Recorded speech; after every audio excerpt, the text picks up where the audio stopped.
et j'ai passé en revue les détails que David m'avait donnés. Il les a tous confirmés, à l'exception de 2 d'entre eux à propos desquels il disait n'avoir pas de détails.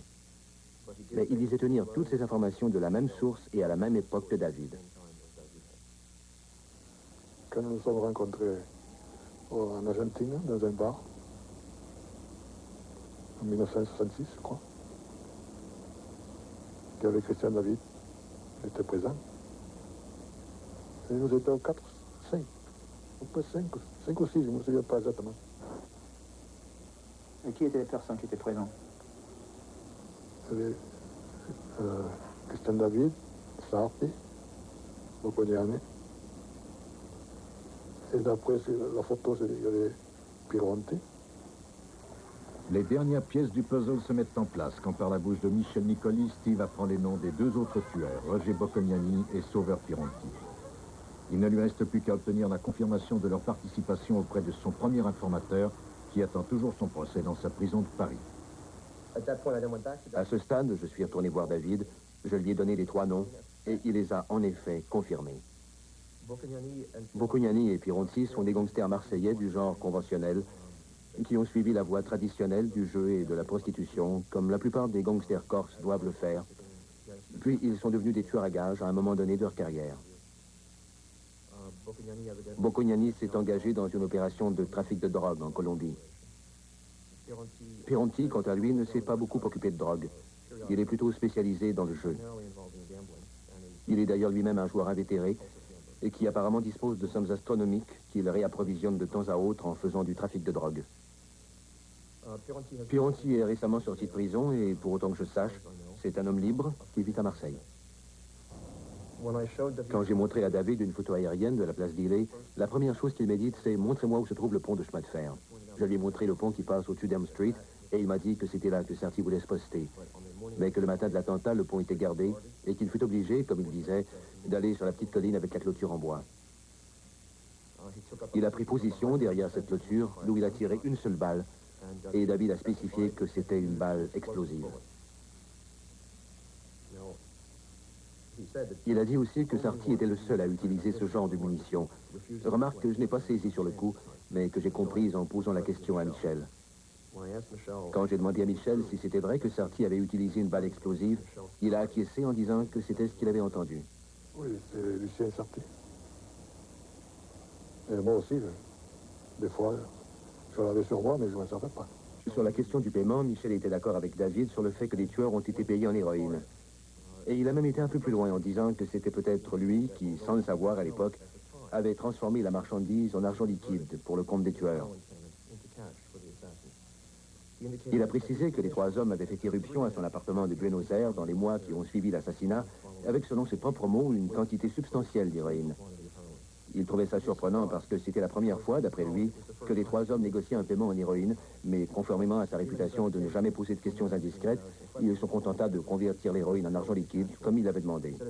À ce moment-là, dit-il, Sarti et Bocconiani restent en Amérique du Sud, où ils entrent dans le trafic de drogue, alors que Pironti retourne à Marseille sans être, pour autant qu'il sache, impliqué dans le trafic de la drogue à ce moment-là. Quand il parlait de ce genre de choses, Sarti et Bocconiani, ou juste Sarti seul, est-ce qu'ils ont jamais donné une indication de qui était derrière ce contrat? Non, ça c'est pas eux qui m'en ont parlé, c'est Christian David qui m'a dit qu'il y avait quelqu'un de la mafia, mais je ne sais pas qui c'est. Mais il était connu plus ou moins couramment dans ce cercle des Français en Amérique du Sud, que c'était la mafia qui était derrière? Oui. À ce stade, mon intime conviction, c'est que c'est Carlos Marcello de la Nouvelle-Orléans qui a passé la commande à Marseille par l'intermédiaire de son collègue Santos Traficanti Junior, qui avait d'étroites relations avec Antoine Guérini.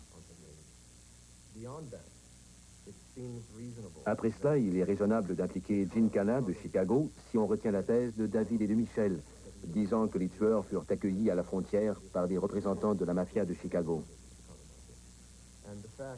Le fait que Sarti avait en principe des clients à New York et que les tueurs ont quitté le sol des États-Unis par le corridor de Montréal et qu'il y avait d'étroites relations avec la mafia new-yorkaise laisse supposer que Gambino était également impliqué. Pourquoi ils auraient cherché des assassins si loin à l'étranger pour un tel job? Selon moi, pour pour effacer quelques traces, hein, pour tromper le gouvernement, je ne sais pas. Comme cherchant des tueurs étrangers, plus difficile à trouver, selon moi. La mafia devait engager des hommes blancs puisque ça devait se passer dans le sud des États-Unis. Ce qui veut dire qu'ils ne pouvaient pas faire appel aux deux autres pépinières du crime de l'époque, c'est-à-dire Beyrouth et Hong Kong. Deuxièmement, il leur fallait des tueurs expérimentés et spécialisés. Troisièmement, il leur fallait des tueurs qui, s'ils étaient arrêtés, ne puissent pas être reliés à la mafia américaine. Et aussi qui ne soient pas connus de la police américaine.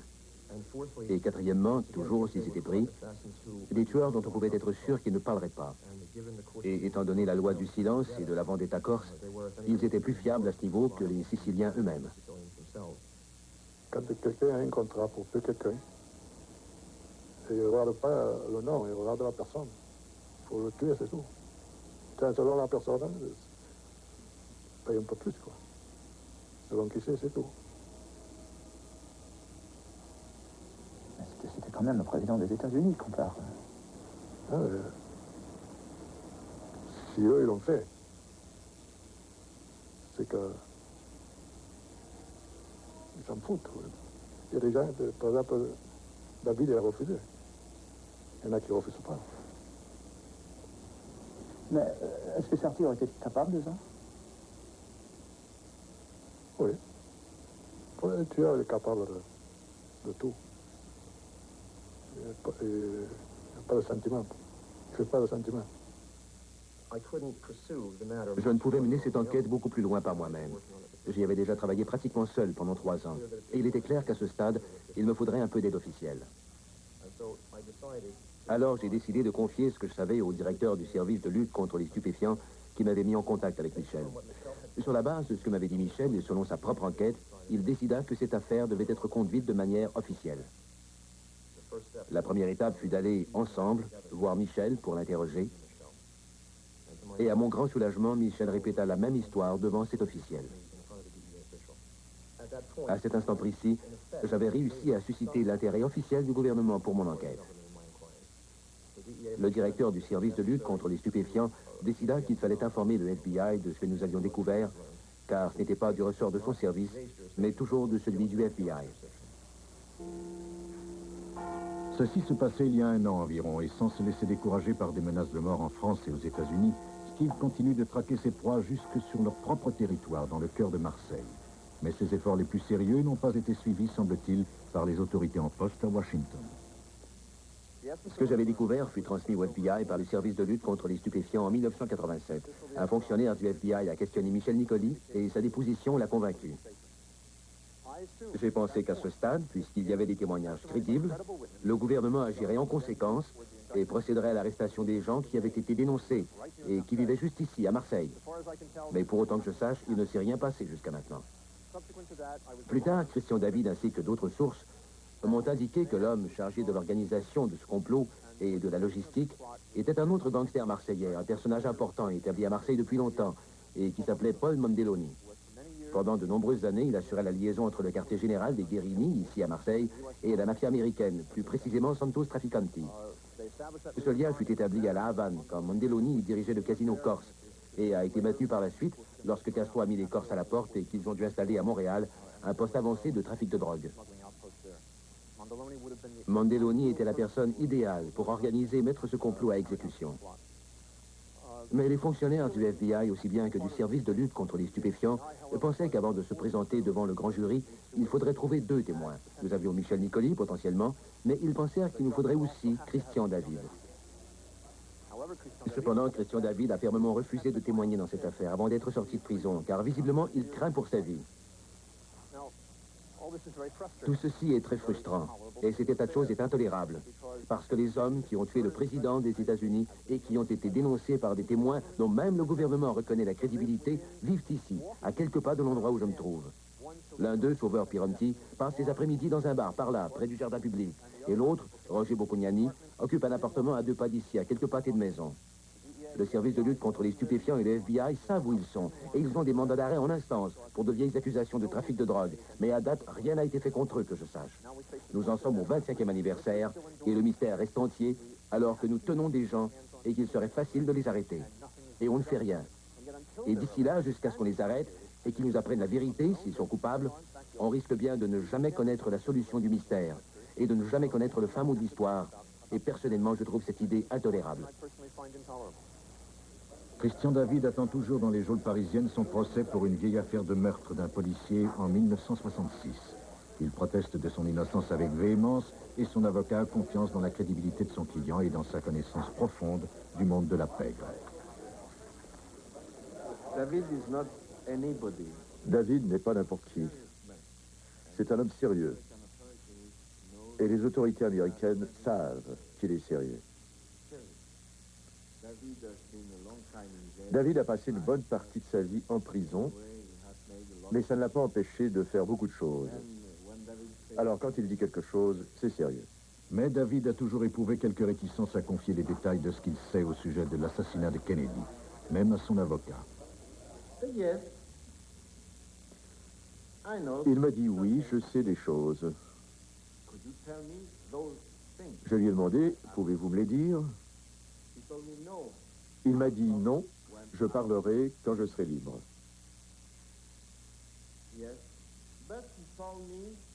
Mais il a ajouté, je peux vous les écrire si vous voulez. J'ai dit d'accord. Et il m'a écrit une lettre fermée. Et sur cette lettre, il a écrit: cette lettre doit être gardée en dépôt par mon avocat jusqu'à ce que j'ai retrouvé ma liberté. Elle ne peut pas être ouverte sans mon autorisation. That letter must be kept in deposit by my lawyer until I am free. It's impossible to open it without my authorization. There is two signatures. Il y a deux signatures, Christian David, Christian David. I think there is in this envelope. Je crois que cette enveloppe contient des détails importants qui permettent de retrouver les meurtriers. Car je crois qu'ils étaient plusieurs, pas seulement un meurtrier. C'est ça que contient l'enveloppe. Du moins, c'est mon avis. Avec les nouvelles preuves apportées par ces enquêtes, bien des mystères entourant le meurtre du président peuvent tout au moins être expliqués. L'un d'entre eux, et non le moindre, étant celui de l'autopsie truquée qui a permis de maquiller les effets dévastateurs de la balle Dum-Dum tirée de l'avant et sur la droite par Lucien Sarti. L'utilisation d'un projectile aussi particulier ainsi que sa trajectoire aurait été facilement décelée dans une autopsie normale, comme l'explique le docteur Cyril Wecht. Une balle cassante est conçue pour littéralement éclater au moment de l'impact. Certains l'appellent balle explosive, d'autres l'appellent dom-dom. Mais en fait, ce n'est pas la même chose. Je crois que le terme technique serait plutôt balle cassante. Si une balle cassante avait été tirée par la droite, elle se serait bien sûr dispersée en dizaines, sinon centaines de fragments. Et on n'en aurait pas retrouvé un seul morceau intact. Il y avait beaucoup de petits éclats de métal, et qui n'ont jamais été soumis à une analyse par activation des neutrons. Et de ce fait, voyez-vous, il ne sera jamais possible de savoir avec certitude s'ils proviennent d'une seule balle ou de plusieurs. D'où l'intérêt d'un examen du cerveau pour déterminer non seulement s'il y avait un deuxième tireur, mais encore si ce deuxième tireur, qui avait fait feu par l'avant à droite, avait utilisé une balle cassante. J'ai fini par être convaincu qu'Oswald n'avait rien à voir dans le meurtre et qu'il avait été soigneusement choisi pour porter le chapeau. D'après mes découvertes, tous les acteurs principaux du complot pour le meurtre du président étaient reliés, d'une manière ou d'une autre, avec les services secrets américains. D'abord, Traficanti et Gincana, qui ont conspiré avec la CIA pour assassiner Fidel Castro. Puis Antoine Guérini, qui avait des relations avec l'OSS et la CIA depuis 1943. Il y avait Sarti et Boccognani, qui tous les deux, d'après mon enquête et d'après ce que m'a dit Michel, ont collaboré avec la CIA à un certain moment de leur carrière, et Oswald, qui avait été utilisé au bas de l'échelle des opérations. Alors même si je ne crois pas que la CIA ait été impliquée directement dans l'assassinat, elle s'est néanmoins trouvée dans une situation plus que délicate dès son lendemain. Une position dans laquelle les membres du complot auraient pu facilement la faire chanter pour qu'elle dissimule ce qu'elle savait de l'opération. Mais la mafia aurait pu difficilement agir seule.